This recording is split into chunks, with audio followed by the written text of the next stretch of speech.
Good morning, Southern California, AM 1220 KHTS. This is your host, Fred Arnold, in the Santa Clarita Valley Chamber of Commerce Business Spotlight.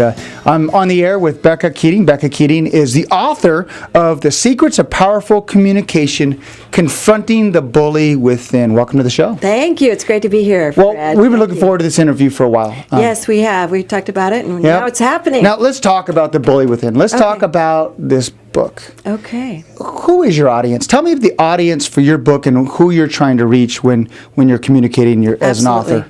Well, the question is who communicates, and that is everyone, really. Mm-hmm. So if you're in business and you want to improve your skills in communication, if you're in education and you want to be better and more effective with your students, if you're in the community and working with all of those different kinds of people and wanting to improve in those things. Also, if you're a student and wanting to have some skills that are going to better equip you for working with those other students in the school, it's a great book. I found it that teens on up to 80-year-olds are finding it very, very effective. It's really a good book.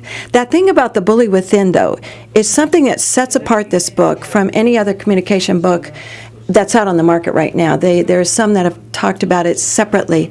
But the communication that occurs for a lot of us begins in our head. And that bully that says, "Oh, you're such an idiot," or "Man, why did you do that?" really affects what happens in our business arena. Or you can't do that. Yes, or exactly. That's not possible. Or that's impossible. That's impossible. Or you put things in your mind and they aren't true, or they don't exist. Mm-hmm. And you put those walls up and those obstacles up. That's absolutely true. And so even for someone that is dealing with their teenagers, and like, I cannot deal with them. Well, the fact that you say you cannot deal with them then builds a wall that you can't. It's amazing what happens up here in the head actually begins to filter down in the way that we interact with one another. And sometimes, in the back of my book, it's really interesting where I get into the texting and the emailing and things like that. It's so different now. I got stuck texting somebody and all the capital letters went on, and they text back, "Why are you yelling at me? Why are you mad at me?" Yes, it's like, I wasn't mad, But just little things like that are different now than the way they were, 20 years ago. Well, let's just digress for just a minute. Everything you do, your relationship with your spouse, your relationship with your kids, your relationship at work, your relationship with people you interact with on a daily basis, it's all about listening and communicating. It's all about listening and communicating. Tell us a little bit more about when you're, let's say, with your children. I got 3 teenagers and I got 4 kids total. Tell us a little bit about the bully within and what that... Yeah, this is interesting because a lot of my speaking engagements are dealing with that bully within. It's what engages our response. So some of the part of the book, it's learning how to respond rather than react. And with a teenager particularly, it's getting behind their eyes. So reflective listening, so you had a bad day at school today. Let them talk. So you seem a little agitated today. Let them talk. But at the same time, if they're coming back with a bad attitude, it's so funny because they might say, "I didn't have a bad attitude," and they're shaking their head, and they have this body language that's so bad attitude. To begin to let them know that you don't have to talk to me that way. In fact, you can't. I'm your father, and that's not how we talk to each other. To emulate respect and teach them by modeling. A lot of what we learn, one of my points in the book is that there was this one guy with a very angry disposition, and he was bullied by his dad when he was growing up. And so he continued through his life to be a really angry man. And it's so sad. A lot of our bullies actually need someone to bully. So if you remove them from the bully role, then they're just an angry, bitter, individual. Yeah. And you said something that's very interesting, and that is you pick things up over the years when you're younger. Yes. But you never release them. And I'm not saying you go back and you blame, your parents or your whatever it is. I'm saying recognize it. Yes, absolutely. Recognize it and come up with solutions to overcome it. Absolutely. In my book, and when I do speaking engagements, I can then personalize those things that are needed within that company, within that school board, whether it is, what arena, but to to really begin to think about what we think about.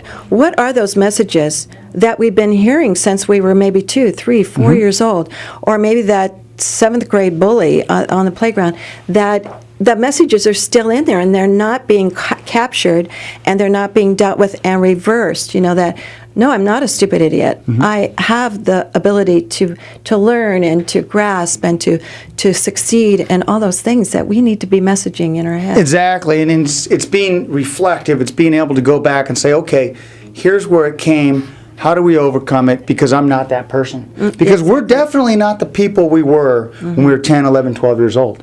Hopefully. Hopefully we're better, right? Yes, that's the point. You either become, I joke with my father about this, you either become nicer as you get older or crankier, right? Yeah, I want to be on the nicer side. Yes, and it actually is a choice. It's a choice to react or respond. It's a choice to begin to improve so that you can impact your world with those secrets of powerful communication. We don't realize how powerful words can be. And yet if we don't capture those words that are going in and out of our head and move them to a positive realm, then we can't improve. This is the line. You don't like me the way I am? Tough. This is just the way I am. Well, you're right until you begin to address those issues. And you've got to address yourself. Just real quickly, you're addressing, if you will, you're speaking with more audiences. Yes, that's schools, true. Businesses. Just real briefly before we finish up, who are you reaching out to? Well, really, again, the audience is a multiplicity of things. But the bullying aspect seems to be one of those areas that I'm speaking more on. It's in the news every day, and so the part that we talked about is the piece that a lot of people aren't talking about. So in dealing with, like in the business arena, in the political arena, we're bullied by the media so much of the time. We're bullied with this PC issue. So one of my speaking engagements is confronting that PC bully. And so how do we do that? How do we begin to establish our value and worth? And whether it's in the school situation, whether it's as a business person. So those are things I can personalize when I begin to speak in the different areas. And those who want to reach out to you, both for the book and to book you to speak at their... That's right, at beccakeating.net. And also, like me on Facebook, if you can go to the author page of Becca Keating. But whether you want to, and I've got a new blog coming out, Who's Your Bully? It's the name of the blog. And I love this because confronting the bully within. Yeah. It's a great book. Taking care of yourself first. Take care. Thank you for coming in. Yeah, you bet. Appreciate it. Ladies and gentlemen, the secrets of powerful communications, confronting the bully with... I know, it's the longest title, but it's good. Yeah, I hope you enjoyed this edition of the Santa Clarita Valley Chamber of Commerce Business Spotlight from your chairman of the Santa Clarita Valley Chamber of Commerce, Fred Arnold, on AM 1220 KHTS. The Powerhouse Fire continues to blaze and 30 homes have been destroyed. What does the Tilted Kilt brand represent to you?